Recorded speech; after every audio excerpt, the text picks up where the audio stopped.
Hello और welcome. आज हम एक तरह की ऐतिहासिक जासूसी कहानी में उतर रहे हैं। हम ये पता लगाने वाले हैं कि हजारों साल पहले का प्राचीन भारत कैसा था, और ये सब हम करेंगे पुरातात्विक सबूतों के अलग-अलग टुकड़ों को एक साथ जोड़कर। तो चलिए शुरू करते हैं। तो सबसे पहला और सबसे बड़ा सवाल तो यही उठता है, जब कोई किताबें नहीं थीं, कोई डायरी नहीं थी, मतलब कोई रिटन रिकॉर्ड ही नहीं था, तो फिर हम उन लोगों, उन समाजों के बारे में जान कैसे सकते हैं? इसका जवाब छिपा है उन सुरागों में जो वो अपने पीछे छोड़ गए, जो जमीन के नीचे दबे हुए थे। और यहीं पर आर्कियोलॉजी यानी पुरातत्व हमारे काम आता है। अब देखिए, इसका मतलब सिर्फ पुरानी चीजों को खोद कर निकालना नहीं है। ये तो अतीत के उन टुकड़ों को पढ़ने और समझने का विज्ञान है। यही वो चाबी है जो हमें उन दरवाजों को खोलने में मदद करती है जो सदियों से बंद पड़े हैं। तो हमारा सबसे पहला और सबसे बड़ा क्लू वो है पूरे के पूरे शहरों के खंडर।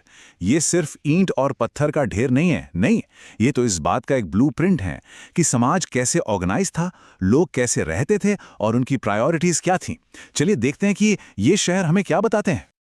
अब ये जो नाम है ना, हड़प्पा, मोहनजोदड़ो, ये सिर्फ जगहों के नाम नहीं है। ये तो एडवांस्ड सिविलाइजेशंस की कहानियों के पूरे पूरे चैप्टर हैं।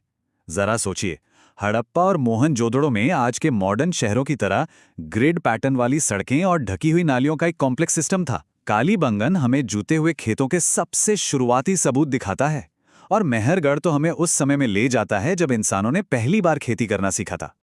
चलिए 1 मिनट के लिए धौलावीरा पर फोकस करते हैं। यहाँ के लोगों ने पानी को जमा करने, उसे बचाने और मैनेज करने के लिए रेजर्वॉयर्स और कैनाल्स का एक ऐसा इनक्रेडिबल सिस्टम बनाया था जो आज के इंजीनियर्स को भी हैरान कर देता है। और ये उस समय के लोगों की इंजेन्युइटी को दिखाता है। कमाल है। ठीक है, तो अब हम शहरों की प्लानिंग से थोड़ा और आगे बढ़ते हैं और उन शानदार स्ट्रक्चर्स को देखते हैं जो हमें उनके विश्वासों के बारे में बताते हैं। ये मंदिर, स्तूप और गुफाएं, ये सिर्फ आर्किटेक्चर के नमूने नहीं हैं, ये तो पत्थर में तराशी गई कहानियां हैं जो हमें उनकी आस्था और उनके पावर स्ट्रक्चर के बारे में क्लूज देती हैं। देखिए, हर स्मारक की अपनी एक अलग कहानी है। सांची का वो विशाल स्तूप, वो हमें बुद्ध के शांति और अहिंसा के मैसेज के बारे में बताता है। और अजंता एलोरा की गुफाओं में जाना तो मानो किसी टाइम मशीन में बैठकर पास्ट में पहुंच जाने जैसा है, जहां दीवारें आज भी जीती जागती तस्वीरों से भरी हैं। और कोणार्क और खजुराहो के मंदिर हमें दिखाते हैं कि कैसे कारीगरों ने पत्थर को तराशकर जीवन की कितनी कॉम्प्लेक्स और सुंदर कहानियों को जन्म दिया। सच कहूं तो ये इमारतें नहीं, बल्कि टाइम में फ्रीज हो चुके कल्चरल एनसाइक्लोपीडियाज हैं। शहरों और स्मारकों से हटकर अब हमारी इन्वेस्टिगेशन थोड़ी और पर्सनल हो जाती है। अब हम उन मूर्तियों को देख रहे हैं जो हमें उन लोगों के चेहरे दिखाती हैं, उनके कपड़े, उनका स्टाइल। ये हमें सीधे उन लोगों से कनेक्ट कराती हैं जिन्होंने हजारों साल पहले इस धरती पर अपनी जिंदगी जी थी। यहाँ एक बहुत ही फैसिनेटिंग एग्जाम्पल है गांधार आर्ट। ये ना ग्रीक और इंडियन आर्टिस्टिक ट्रेडिशंस का एक खूबसूरत ब्लेंड है।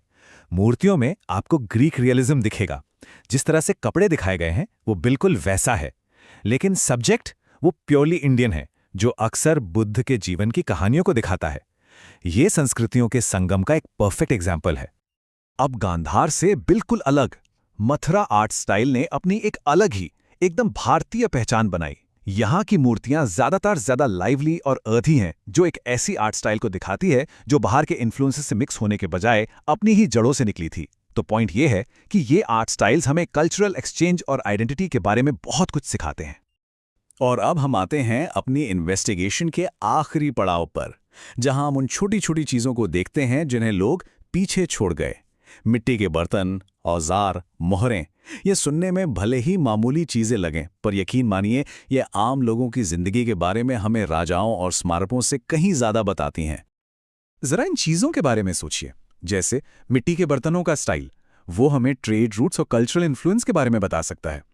औजारों से उनकी टेक्नोलॉजी और उनके प्रोफेशंस का पता चलता है। मोहरों का इस्तेमाल शायद व्यापार के लिए होता था, और जानवरों की हड्डियों से उनके खानपान के बारे में पता चलता है। ये सारे छोटे छोटे टुकड़े मिलकर सोसाइटी के इकोनॉमिक और कल्चरल फैब्रिक की एक पूरी डिटेल्ड पिक्चर बना देते हैं। तो जैसा हमने देखा, आर्कियोलॉजिस्ट से एक जासूस की तरह इन सारे अलग अलग क्लूज को एक साथ जोड़ते हैं। वो बड़े स्केल से शुरू करते हैं, शहरों की प्लानिंग से, फिर स्मारकों की आर्ट और उनके विश्वास को समझते हैं, मूर्तियों के जरिए उन लोगों के चेहरे देखते हैं, और आखिर में उनकी डेली लाइफ की तस्वीर बनाने के लिए सबसे छोटी-छोटी चीज़ों की पड़ताल करते हैं। और ये सब हमें एक आखिरी सवाल पर लाकर छोड़ देता है। जरा सोचिए, अगर आज से 2000 साल बाद कोई आर्कियोलॉजिस्ट हमारी सिविलाइजेशन की खुदाई करे तो उसे क्या मिलेगा? हमारे स्मार्टफोन्स, हमारी ये प्लास्टिक की बोतलें, हमारी ये कंक्रीट के शहर, ये चीजें हमारे बारे में क्या कहानी सुनाएंगी? ये एक ऐसा सवाल है जो हमें सोचने पे मजबूर करता है कि हम अपने पीछे क्या लेगेसी छोड़ रहे हैं।